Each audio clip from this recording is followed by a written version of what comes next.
3 million से ज़्यादा sex workers हैं इंडिया में unrecorded. Yeah. Recorded we have 12.63 lakh sex workers in India. यानी कि इंडिया सेक्स वर्किंग इंडस्ट्री का एक ग्लोबल हब है. ये रियलिटी का क्या कारण है आपके हिसाब से? सबसे बड़ा कारण मेरे हिसाब से 3 है। हम्म. One is poverty.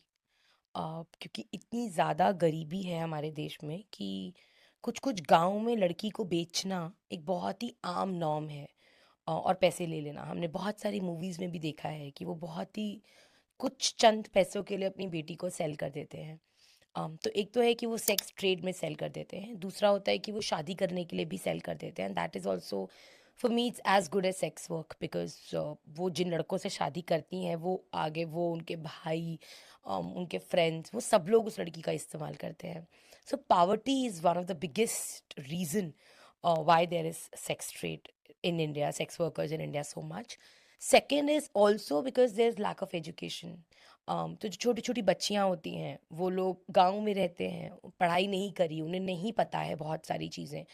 तो वो बहुत इजीली ट्रैफिकर्स की नज़रों में आ जाती हैं. So for an example GB road पे ऐसी बहुत सारी दीदीज हैं जो बोलती हैं हमें पता ही नहीं था, हम लोग तो रेलवे स्टेशन पर ऐसे ही बैठे थे या हम लोग घर के बाहर खेल रहे थे, हमारे माँ बाप को पता ही नहीं है. क्योंकि गांव में इट्स ओपन राइट, वहाँ पे कुछ भी ऐसा नहीं है कि नहीं यहाँ मत जाओ वहाँ मत जाओ, पढ़ाई करते नहीं है बच्चे, स्कूल का है नहीं वहाँ पे सिस्टम, अवेयरनेस बहुत ही कम है.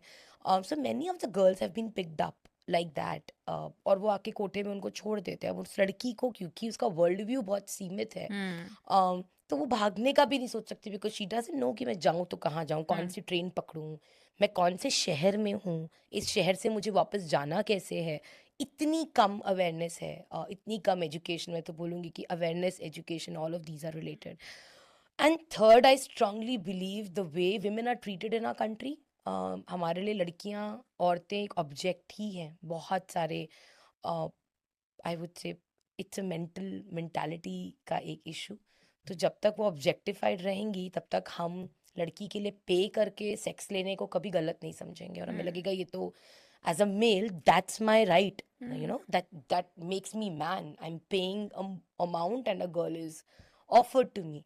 सो आई थिंक ये 3 रीजंस मेरे हिसाब से बहुत स्ट्रांग